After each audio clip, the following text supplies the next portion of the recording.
So guys and girls, ladies and gentlemen, what is this here you see in front of me? You don't watch it me, you can watch it here.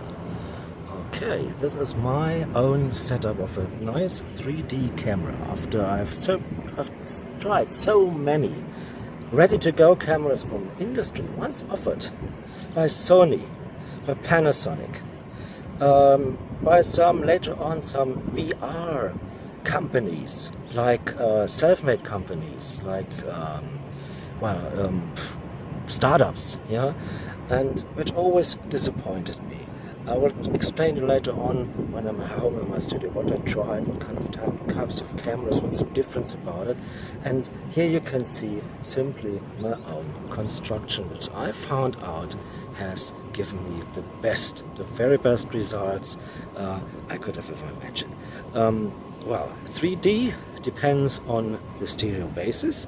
So in fact you see two of those action cams, two of those Firefly 8S as it's called. But if you order them strictly, be aware that some guys in the internet, especially at eBay, they may sell you a different version which is not really capable for 3Ding. It is a typical action cam, field of view of 150 or 170 degrees. That's much too much.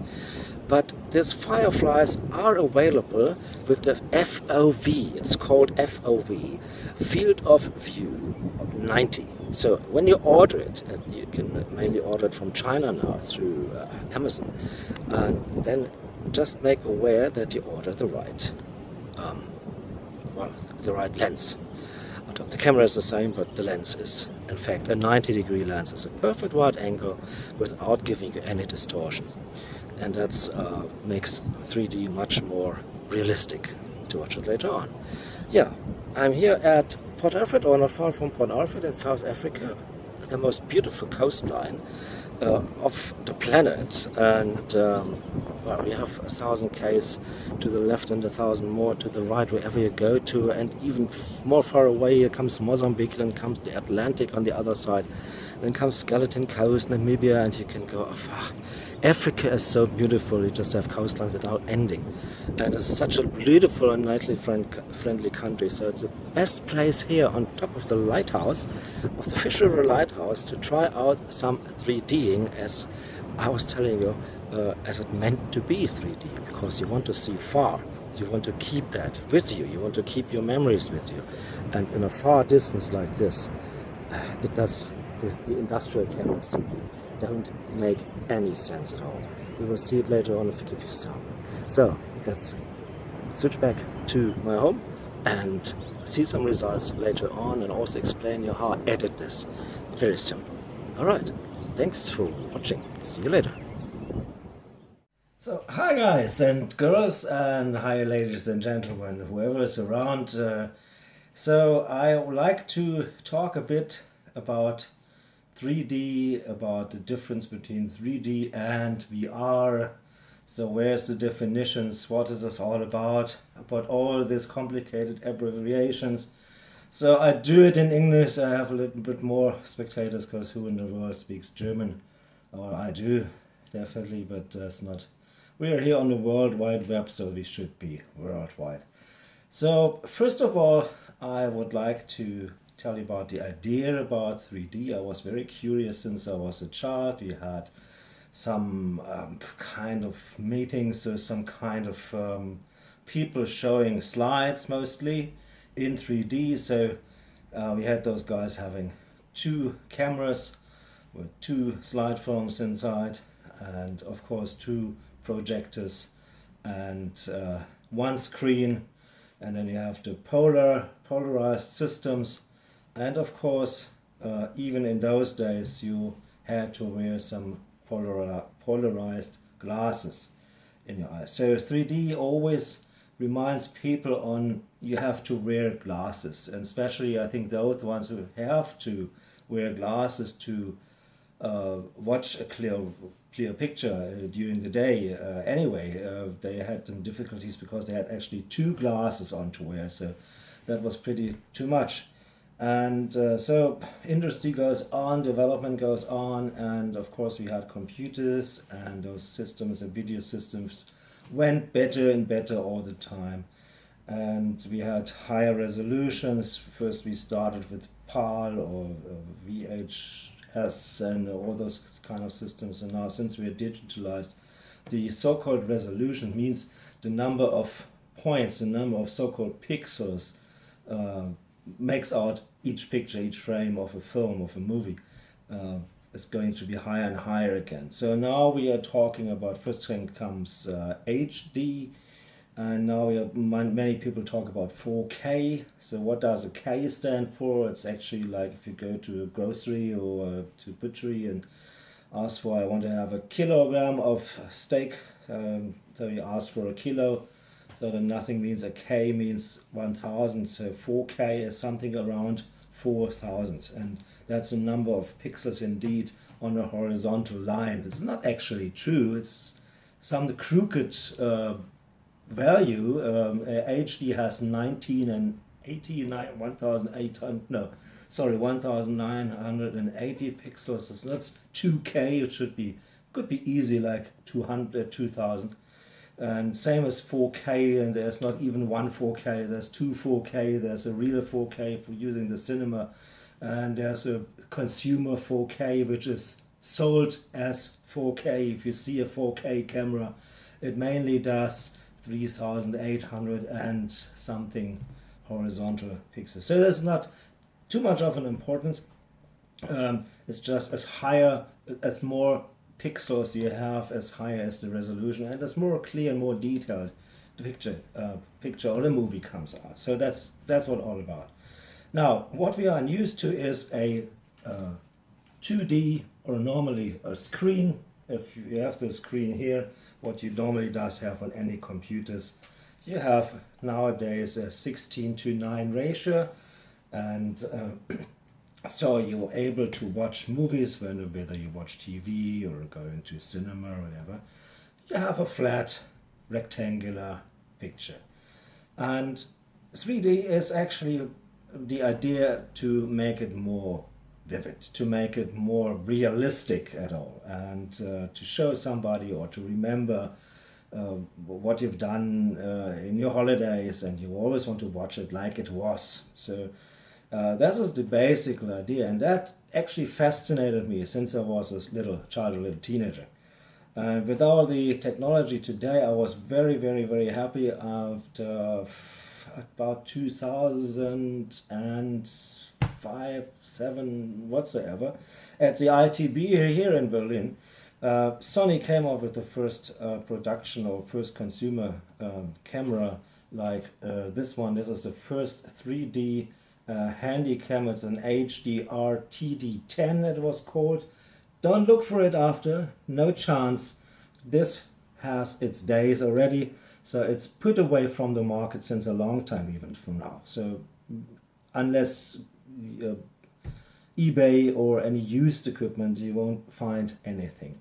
So what you see here in the front is actually, this is the difference between a normal movie camera or normally a video camera. It has two lenses. As humans or us and animals, most of the animals, I don't even know a single animal except of those ones in the horror movies, would have one eye. We always have, all living creatures, they have two eyes, and two eyes, that's kind of a luxury. It's not redundant, but it should give the brain an information about how far everything is away. So how far I am away from you. You can only guess because this is a flat screen. I record this with a cell phone now, so it's only one little camera, and you have one screen, so there's this 2D. So it will be rectangular but flat, so you don't have any clue. You just can guess, well, this might be 10 centimeters, or this camera here might be 20 centimeters, so I'm talking from you about 50 centimeters or a meter away. And so in 3D that would be more realistic. You can feel me, there's Tilo and there's the cameras and everything like this. So, well, this has two eyes, and then the next, the really good one, which is still used, you can even make nice films like, you know, you have a zoom and you have options, you have manual options, the exposure could be manual done, the focus could be manual done on the ring, so it's a really haptic, a really professional kind of way how to film. So this one is, okay, you can do video shots with a cell phone, but you can make a film or movie, or can make a report or anything documentary with a real camera. And this is a real camera. This is AVS-GSD. This is a Panasonic Z10000. Don't try to find it. It was very expensive and is also very much away from the market, because people seem, well, at least people, I don't know what people, I mean, if you're talking about people, it's industry. An industry, they make mass production, and they need a big market, and the market of 3Ding was, or doesn't seem to be, as big enough as to be efficient with putting products on the market, like doing a 3D camera. So this is also very good. It has a 3 CCD capturing system, and so everything highly professional. But you always can see those. Well, you don't have a clue right now. Those two I should open that for you. So also this one, of course, 2 lenses, 2 eyes, and I show you the disadvantage. What I mean, what I'm talking about, because like my own little invention here, that will come up with a little very important difference. So if you see those 2 lenses here, those 2 eyes, I should focus it into that cell phone camera here. What it's all about is the distance between those eyes. And as you can see, if you think, I put it right here. Okay, so now you see my eyes and you see the eyes of the camera, and you will notice a remarkable difference between me and the camera, which is the distance of the 2 eyes. So if I take this ruler and I can simply guess it here, if I make it, it's difficult for me right now on the cell phone. So what comes out, actually I can tell you, is a distance, a center to center distance about 3 centimeters. This is a PD10, but 3 centimeters. So if I take the same ruler without changing the scale, and I would go into the center of my iris and to the next center to the iris, I would measure up something like 6.2 or 6.5 centimeters. I think Maya's got 6.67 around that. So why is this so important? We can measure out the distance shortly here, so we got everything online. See, let's make a guess. Well, take center to center. This is about 4, and I think the product, the specs say it's about, should be 4.5, something like that. So by far not enough. So what we're talking about simply is the distance of the 2 eyes replaced by cameras. It's actually 2 cameras in one. There's 2 chips, recording chips, and 2 lenses, and should be equal. And the human eyes. So the next thing came up, and I was very keen about that, is VR. What is about VR? Stands for virtual reality. So there's a contradiction in itself.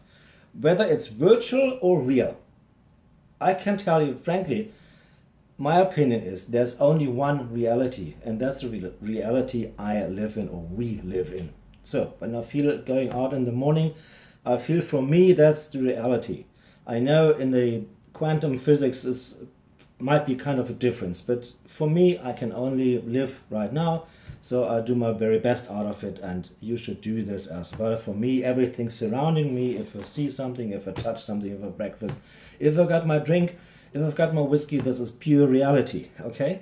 So, and virtual things is something expressed in a computer, in an unnatural world, in a world of data and whatever. So it is artificial. So, but VR, what is VR?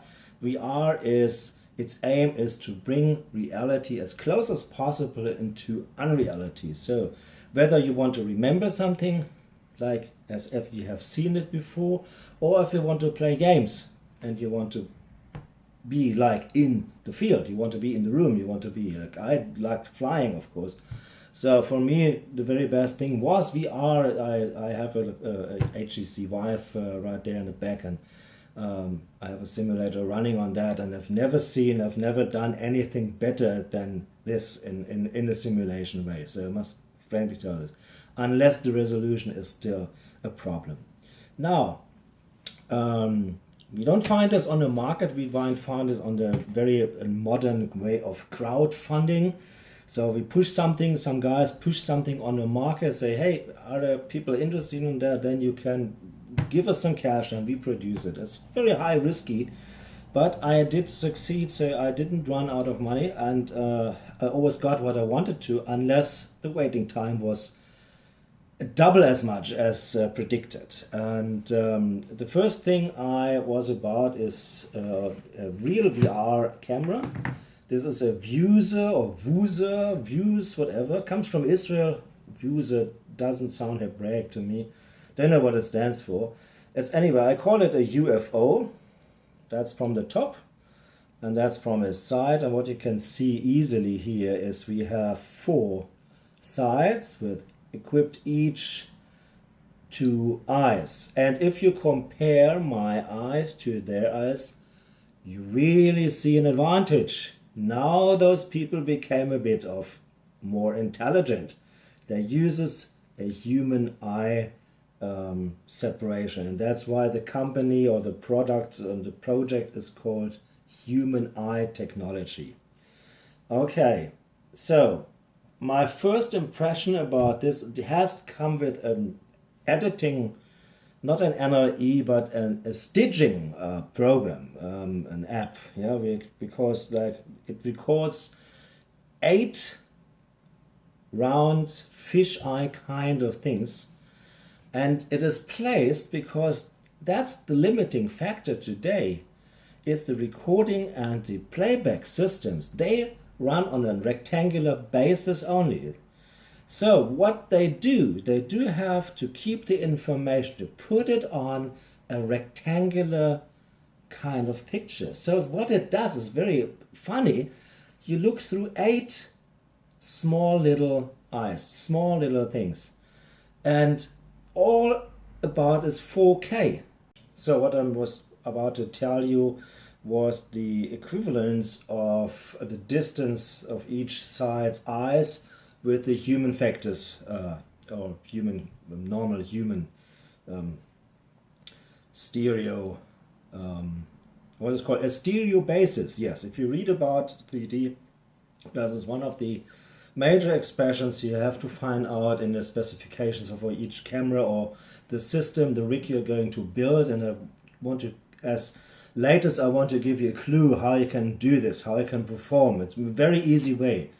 And that is one of the most important specifications, beside the curvature or the distortion of the camera, and is the human or the stereo basis. So that means the separation of the lenses of the eyes, and its recording systems behind of it.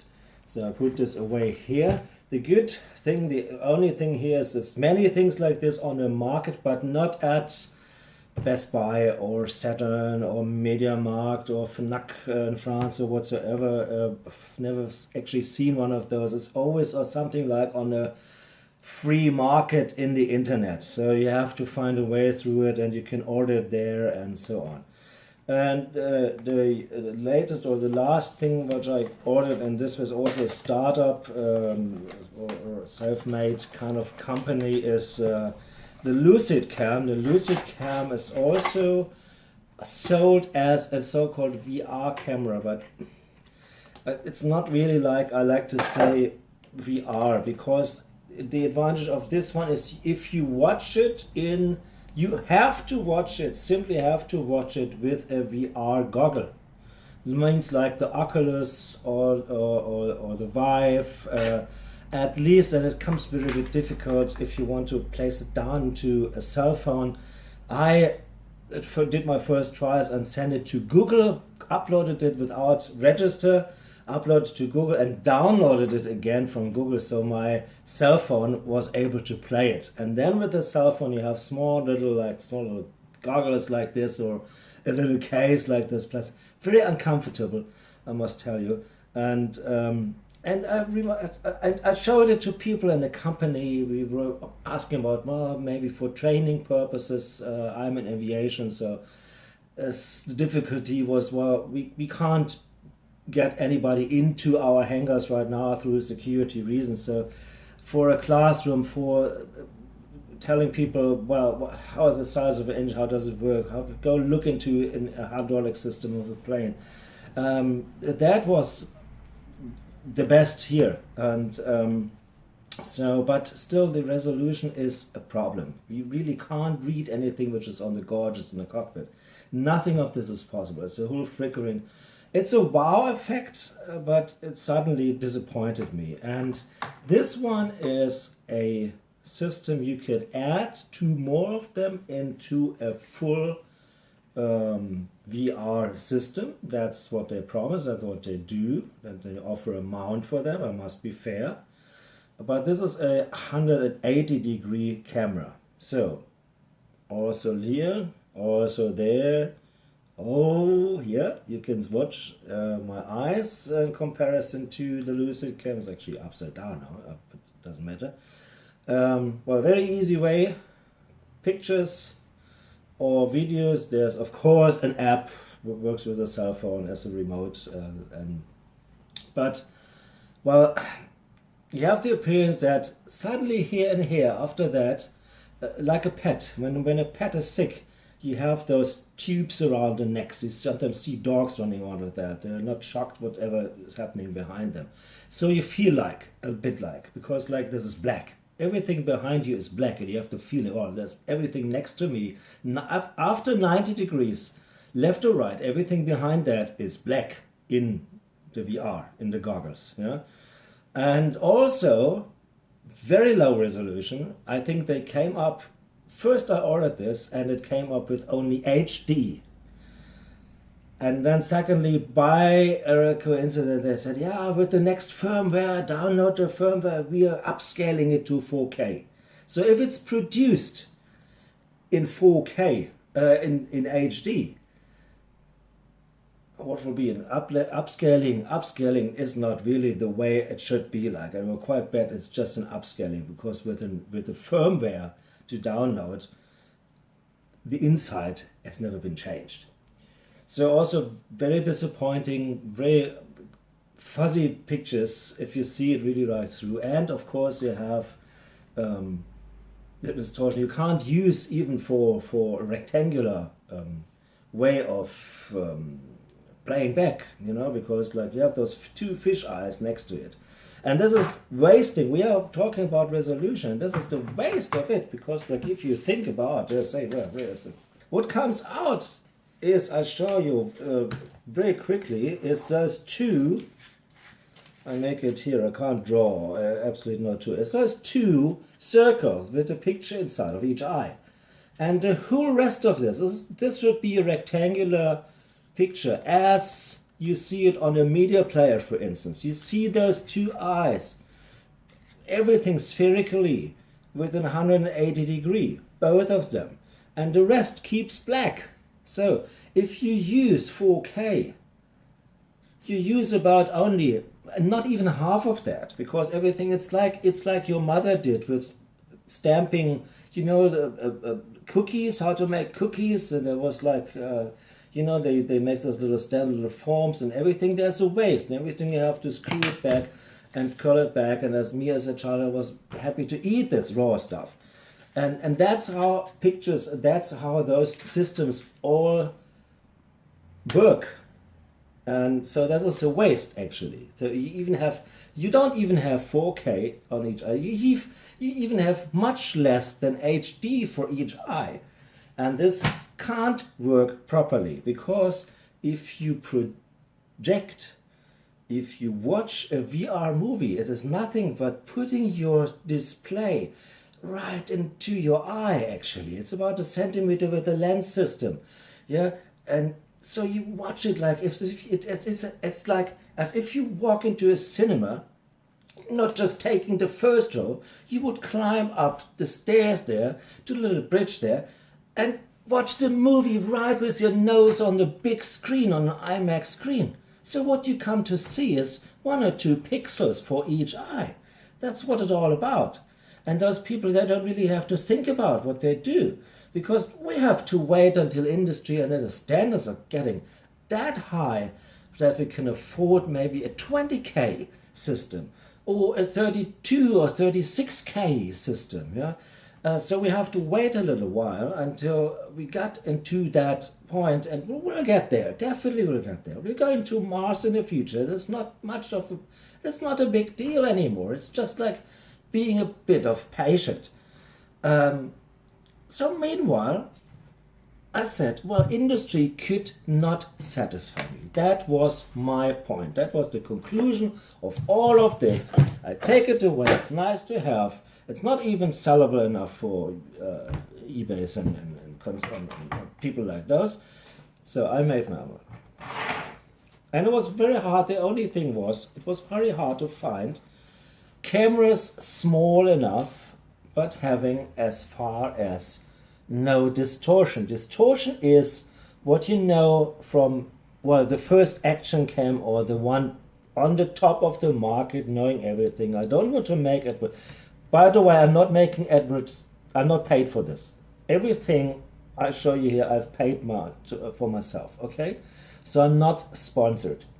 But anyway, all those actually, you know, the GoPros, I can't see them anymore. I can't watch them anymore. I had a few ones. I've started with that, with the time lapse. It's nice sometimes to have on flying, but I hate this crooked, this surface which is always round. I mean, Earth's curvature is unable to be seen as a pedestrian.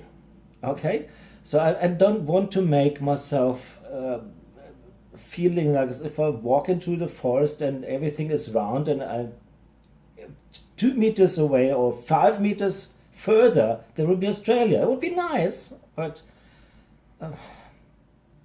88 billion people, 5 meters. No, I don't want to think about that.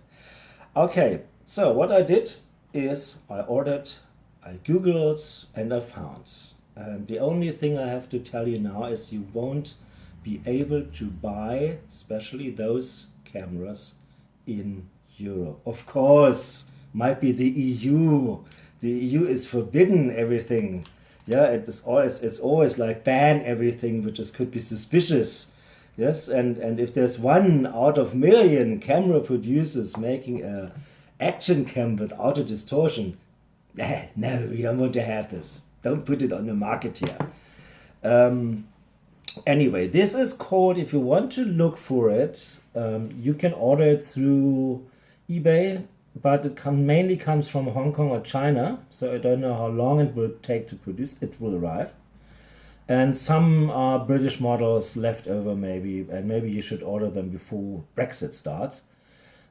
This is a Firefly, just Google for it, a Firefly 8S, 8 Sierra, okay, Firefly 8 Sierra. This version is, there's another version I read later, came out just recently with an open screen. You don't need open screens because this will be, don't do that. It takes away space for you. You need the space. I show you when you're ready.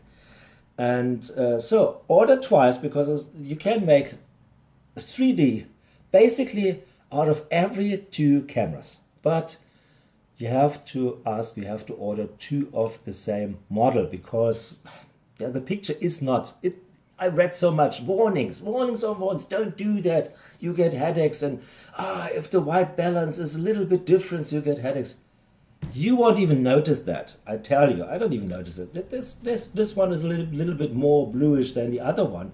If you put those pictures together, as we do in editing 3D later on, what comes out is a mixture of both. So you won't even notice it. Yeah.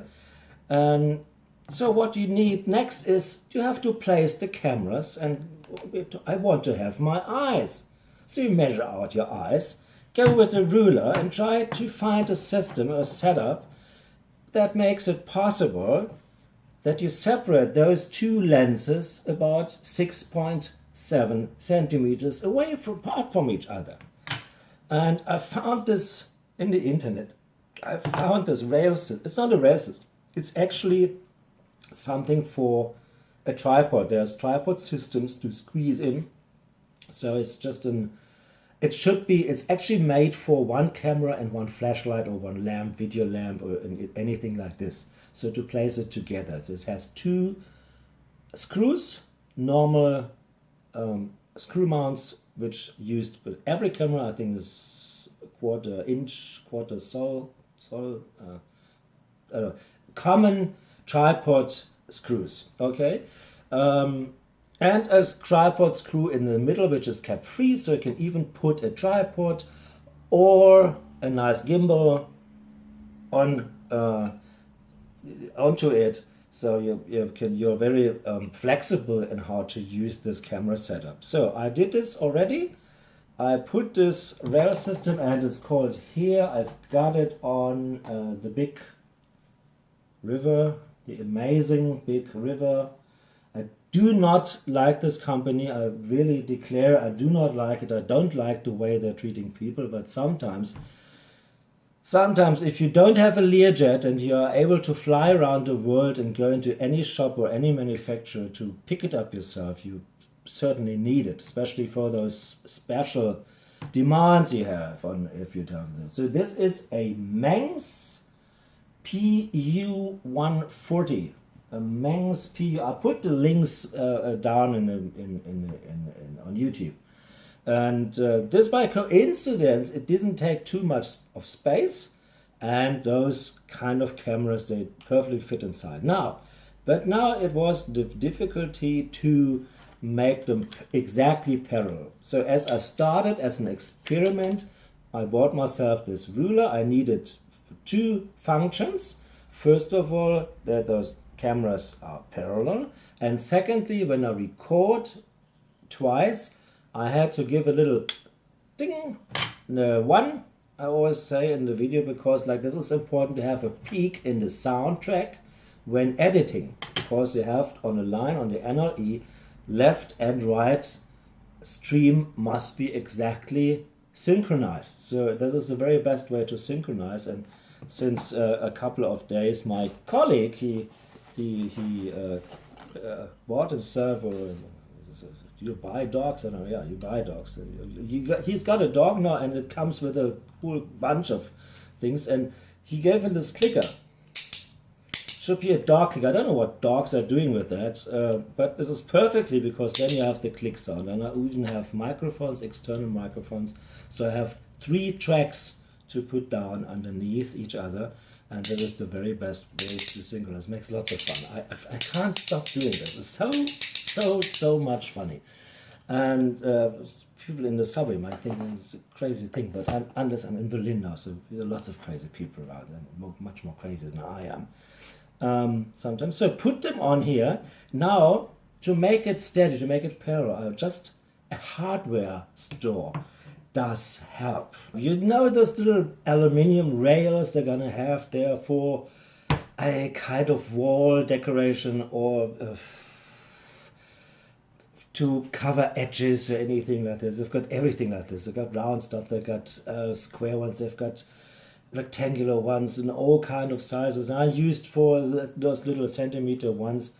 I bought a meter, which is the minimum you can buy, and one of the hardware store that you had to saw after I paid for it, and you can sew it. It was done in a minute. sew it to the right size of that it does fit on this rail, on this Mengs rail, and put your cameras, of course, mount your cameras first, and then I took a little some pieces of sticky tape on both sides, sticking on both sides, and this is a very stable one. I use the thick one, not the thin one.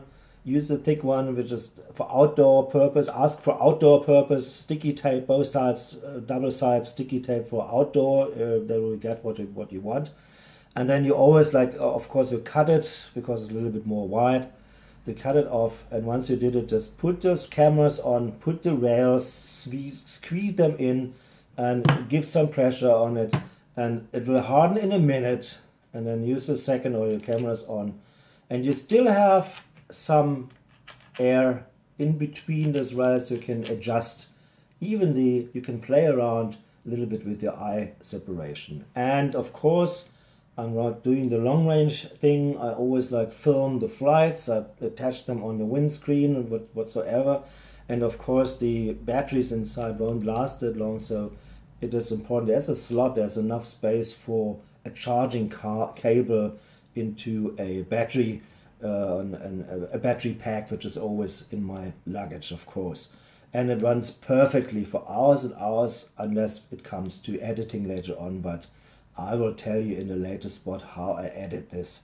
And it's also very easy depending on the ELE system we are talking about. And as I first tried this, I was so astonished. I was so much really it was the best 3D I have ever made, regardless of whatever camera is around here. They always disappointed me because it looks like flat. There is 3D, but there's not real 3D. And if you want 3D, do it real.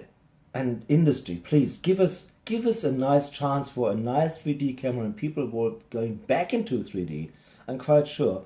I'm quite sure it's the industry's fault, because they disappointed the users. And with a disappointed user, you can't make any businesses, of course. It can't develop. And the only chance for you guys, if you really want to make 3Ds, nice 3D videos, or pictures even, those are the ones. And you can do hardly, and there's a few more cameras which at least can adjust the distortion, or they promise to have a distortion correction. So I'm going to try some separate cameras out in the future, just to buy a little bit of difference. And of course, this is 4K. Each of them is 4K. So because you in the NLE, what you do for YouTubing, whatever, there's only two ways now left over for 3D formats. This is whether side by side or over under, doesn't matter, because it takes half of the picture, half of the resolution. Or these anaglyph, this red, blue, excuse me, you have to put the red, blue glasses on as well. You have to walk, unfortunately, you have to wear glasses when viewing it, whether on this big screen or a beamer or whatever. Some glasses you have to wear. I don't really bother about, because it's so nice to go into the deep and you step like 3D should be. If you make a 3D, and for me 3D rectangular is still the best way, and not VR, because it simply is real. It gives you a high resolution. You can't count the pixels any longer. It is a crystal clear picture.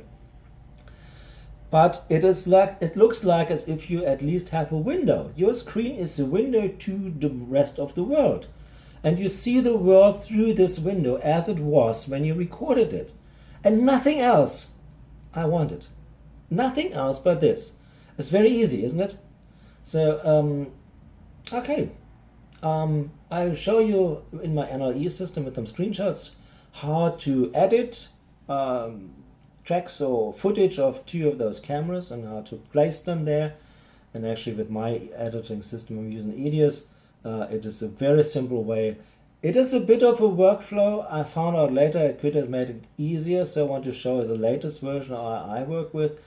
And the rest of the work is done by the computer. My machine now runs after last night already. It has 18 hours and 30 minutes for this project to render. which is about a 1.5 hour 3D capture. But anyway, I mean, I'm going to sleep there. It's not my work, not me. It doesn't have to. I don't have to work there. It's a fucking computer that does it. Don't bother. There's nighttime enough, so let it run peacefully. And when you wake up in the morning, everything is ready and to watch, and you will love to watch it. I can tell you. All right, guys. I hope I can give you some yeah, knowledge now, and to make you a little bit of curious, and well, be ready for experimental phase. Yeah, always try to experiment, try to find out, and that is the best way to find solutions still. Okay, so thanks for watching, and leave me some questions if you do have on as a commentary, and I'm doing my very best to answer them. And send us some footage if you do 3D movies at all. Just send us some links, or me some links to, so we can share a bit of the 3D yeah, footage, 3D projects running, and would be nice. Okay, guys, thanks.